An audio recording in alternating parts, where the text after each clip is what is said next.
Hello, so today I'm going to show you how to delete a virtual machine from your VMware workstation completely.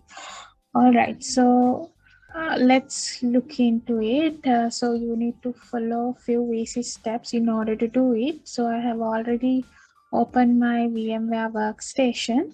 So currently I have one virtual machine which is Ubuntu. So I'm going to click on it.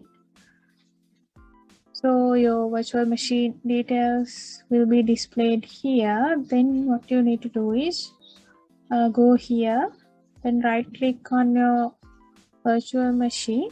Then you will be prompted with several options in here. If you click on this remove option, so your virtual machine will not be deleted completely. So in order to delete it completely, you need to go this manage option. Then from here you can click on this delete from disk option. Then you will get a window like this. So after you delete this, after you confirm this, you cannot retrieve it back. That's what it says. So I'm going to permanently delete this Ubuntu virtual machine. So I'm going to click on yes.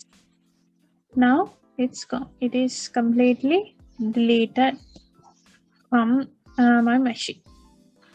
All right, so that is how we delete a virtual machine from VMware Workstation completely. If you find this small tutorial helpful, don't forget to like and subscribe. Thank you.